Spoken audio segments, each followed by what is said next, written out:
जैसे जैसे चुनाव करीब आते जा रहे हैं, नेताओं का दल बदल का खेल शुरू होता जा रहा है। लोकसभा चुनाव के लिए जारी हलचल के बीच झारखंड में बीजेपी को बड़ा झटका लगा है। झारखंड की मंडू सीट से बीजेपी विधायक जयप्रकाश पटेल कांग्रेस में शामिल हो गए हैं। झारखंड कांग्रेस प्रभारी गुलाम अहमद मीर, प्रदेश अध्यक्ष राजेश ठाकुर, झारखंड के मंत्री आलमगीर आलम और कांग्रेस नेता पवन खेड़ा ने जयप्रकाश भाई पटेल को पार्टी की सदस्यता दिलाई।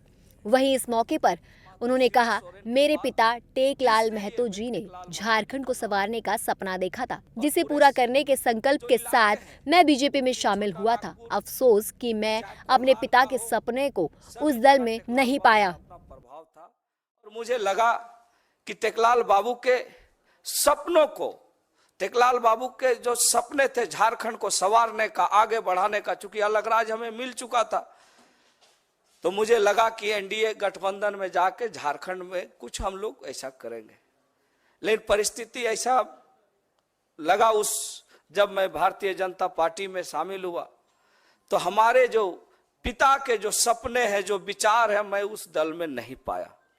और महागठबंधन का हमेशा मेरा पिताजी एक समर्थक रहे हैं।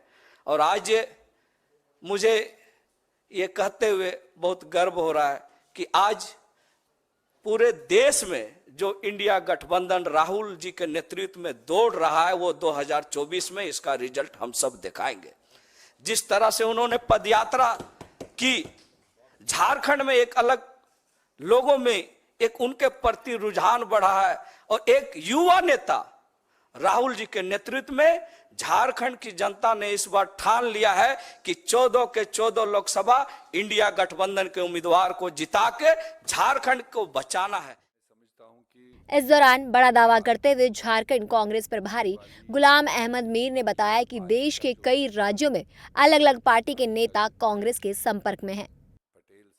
मैं समझता हूं कि ये झारखंड की आने वाली राजनीति के लिए आज का जो प्रकरण है, ये आज का जो इवेंट है, पटेल साहब का कांग्रेस में शामिल होना, और हम सब के लिए एक बहुत बड़ा संकेत है।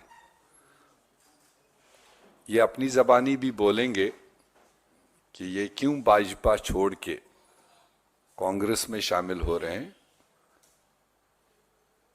मैं उसमें नहीं ज़्यादा जाऊंगा, मगर हम समझते हैं कि इस तरह के काफ़ी वरिष्ठ नेता, जहां मैं देख रेख कर रहा हूं पार्टी की तरफ से, चाहे वो झारखंड स्टेट हो या वेस्ट बंगाल हो, पिछले कई दिनों से कई सारे साथी अलग अलग पार्टियों से कांग्रेस के संपर्क में हैं। जबकि कांग्रेस में शामिल होने पर नेता प्रतिपक्ष ने कहा, सब अपने हिसाब से राजनीति को देखते हैं। कोई देश हित को देखता है तो कोई अपने परिवार के हित को देखता है। अपने हिसाब से देखते हैं राजनीति को और अपने हित को देखते हैं। कोई देश के हित को देखता है, कोई व्यक्तिगत हित देखता है। इस लिहाज से लोग किस परिवार को मजबूत करने के लिए जा रहे हैं, कोई राष्ट्र को मजबूत करने के लिए आ रहे हैं। तो कुल मिलाकर के जो निर्णय है, उन निर्णयों को इस हिसाब से देखा जाए।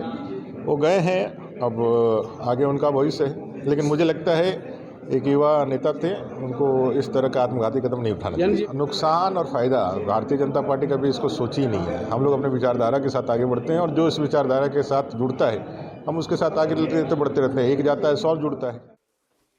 बता दें कि 2019 के विधानसभा चुनाव से पहले 23 अक्टूबर को जेएमएम छोड़कर जेपी पटेल ने बीजेपी का दामन थाम लिया था। इसके बाद बीजेपी की टिकट पर चुनाव लड़कर उन्होंने जीत भी हासिल की थी। वहीं चुनाव को देखते हुए 19 मार्च को जेएमएम सुप्रीमो शिबू सोरेन की बड़ी बहू सीता सोरेन बीजेपी में शामिल हुई थी।